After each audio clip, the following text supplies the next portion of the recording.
I love it. Let's go. This is going to be awesome. Take two. For real.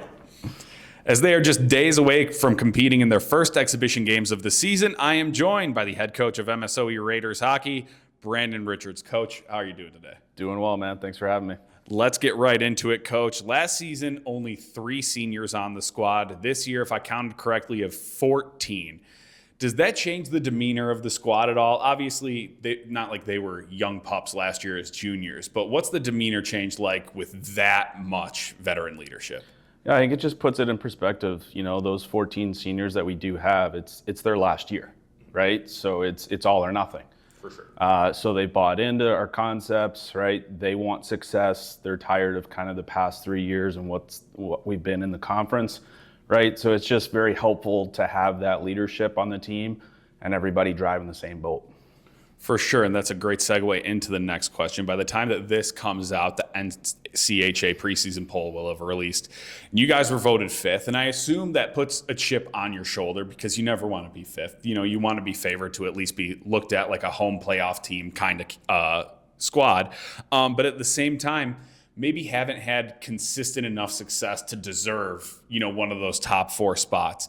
How much stock do you put into preseason polls, and what's your kind of view on it at this point?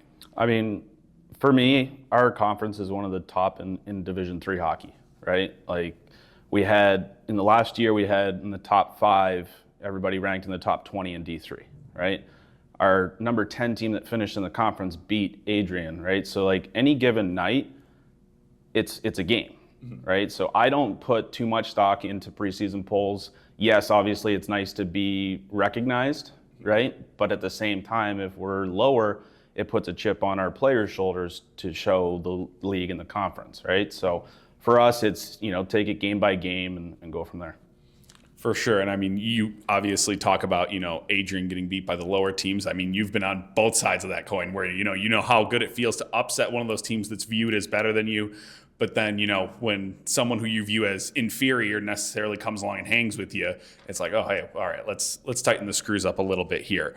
Let's talk a little bit about the point scorers from last season. Carson Jones, top point scorer last season, 8 goals, 16 assists. Eddie Scheffler led the team in goals, 11 goals. And then Seth Bernard, not far behind. I think he had something like 8 goals, 9 assists. So those 3, 1, 2, 3 in the scoring. What are the expectations for all 3 of those guys, especially since they're returning? Yeah, I think consistency is the biggest thing, right? Like no slumps, right? Especially for Eddie going into his sophomore year. You know, we have a lot of good players on our teams that have the potential to be really good. It's just, you know, these guys need to execute when it comes, and we'll be producing a lot more this year, I hope. For sure. And then last season, you had 5 guys record 20 or more blocked shots. You have 4 of them returning in Nikolai Charchenko, Adam Smith, Graham McCormick, and Casey Ripke. Honorable mention to Brennan Dickey. He had 19, just missed that 20 cutoff. Talk to me about the defense core of this squad. And I mean, it's got to be a gritty group of guys selling out like that, especially when you have a couple forwards getting in and recording 20 blocks, right? Absolutely. I mean, our team is very good defensively, and you can kind of see that over the course of the 3 years, you know, that I was the assistant here, is we were really good defensively, right? Selling out, blocking shots, you know, creating momentum for those offensive opportunities. And I think that's the biggest part, is what we try to tell our guys is, hey, like one block shot could lead to an offensive opportunity, right? And, you know, again, the bench gets up, and it's just a good momentum shift when we start selling out and blocking shots. For sure. And you can definitely feel that energy in the arena when stuff like that happens, or even, you know, just guys, you know, laying the body out to support their teammates. And you can tell not the fans feed off it, and you can very clearly see your bench feed off of it. And it's awesome to see that. I had Bill on last episode, if you want to call it episode. That feels a little too self-important. But he gave me some flack for not putting him on the spot with some random questions. So I'm going to put you on the spot here. You give me your Mount Rushmore of Detroit Red Wings, and I'll give you my Mount Rushmore of Chicago Blackhawks. Does that sound like a fair trade? Fair enough. Fair enough. All right. Who's your first spot? So growing up, I was a big Steve Yzerman fan. He's number 1 on my list. Like, I idolized him as a kid. Mm-hmm. And then obviously Gordie Howe, right? You got to have him in there. Mm-hmm. Another old one would be Ted Lindsay. Right. Okay. And then I was growing up as a defenseman for most of my career. I idolized Nick Lindstrom as well. So I'd have those four as my top kind of Rushmore players. Okay, I think my 4 Blackhawks are Brent Seabrook, number 1, scored the game-winning goal, 2013 Western Conference Semis, Game 7 against the Red Wings, led us to victory. Number 2 spot, Nicholas Hjalmarsson scored a deflection goal that was waved off in regulation that would have beat the Red Wings in that same Game 7. Refs waved it off for no apparent reason. Fix was in, but we persevered. Corey Crawford won that Game 7 in net, so he gets the 3rd spot, and then Joel Quenneville led him to victory from the bench. So that's my 4 Mount Rushmore greatest Blackhawks of all time, unbiased. Just because they beat the Red Wings? No, that's just an unbiased list. Those are just my 4 favorite guys. Fair enough. Do you have any weird or just any at all pregame traditions, superstitions, little things you have to do every week or before every game, no matter what? I think for me, it's just getting a coffee and then playing some music and kind of just getting in the zone and, write down the notes that I need for the game and just kind of put me in a good mindset. What's the coffee order?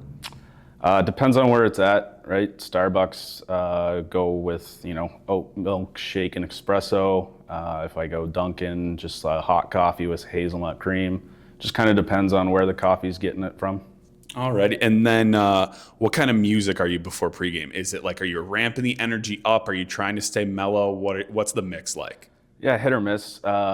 Just some country to kind of mellow it out, put me in a good mindset, and then some EDM, upbeat stuff just to kind of rev my energy up so that I go in the locker room and I'm bringing the energy.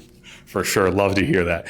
Do you have any coaching pet peeves? Obviously now being the head coach for a little bit, having your feet underneath you, are there any things that just drive you crazy, or maybe that used to drive you crazy now as a head coach you're like, oh, that's not as big of a deal? I know I had a football coach that when you gave him the palms up, if you just, he was going to lose his mind. Even if you were just like, no, I don't understand. Don't flash your palms or you're taking a lap. Do you have anything like that at this point? Yeah, I think that I have 2. During practices, if we're running a drill and we're going on to the next one, guys shooting pucks after as we're trying to transition into the next drill. And then if I'm speaking, whether that's off ice or on ice, trying to coach them, if guys are kind of, side talking here, then I usually just pause and wait for them to be done and, try to address the team. Does it feel satisfying to do that on some level? Like, does it feel like, obviously you don't want to have to do that. No. But then when it's over, you're like, yeah, I kind of checked them there. Does it feel good ever? Not really. I mean, we have very mature guys, so it's just, taking a step back and like, hey, like we're trying to address something that we need to fix. Are you guys done? That's fair. That's my immaturity coming out. And then a fun one here. If you had to re-enroll in school and do another 4 years here at MSOE, what major do you think you'd go with? I would love to say engineering. I just don't know if I could do that. Right?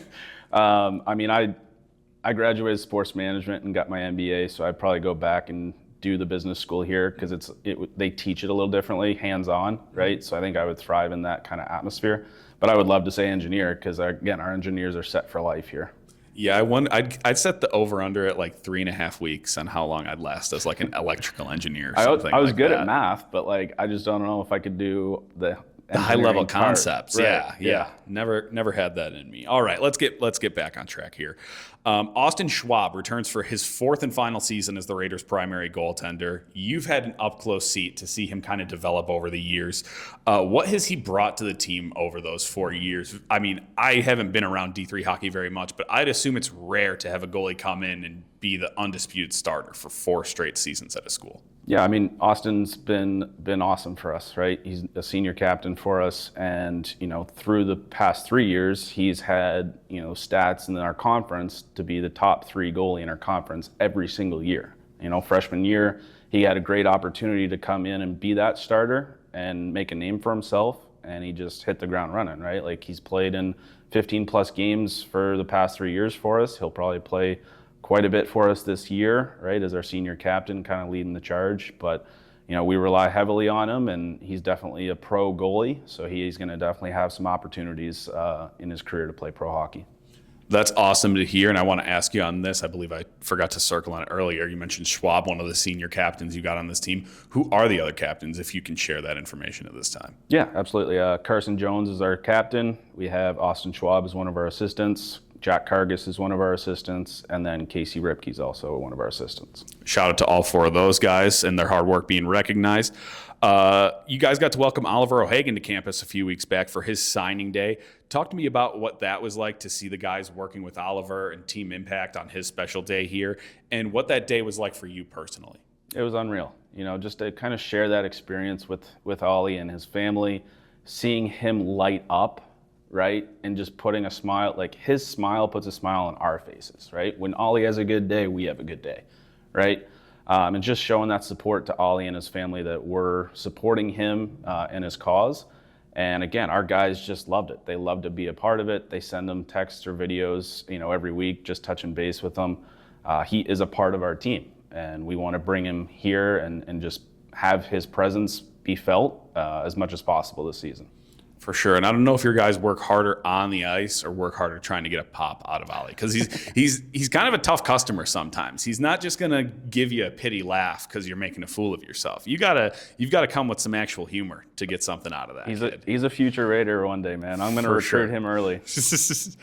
All right, Coach, before I let you go here, a little preview for this weekend. Hosting your first exhibition games. Who are they against? Can fans swing by? What can they expect to see? Yeah, so both exhibitions are on the road.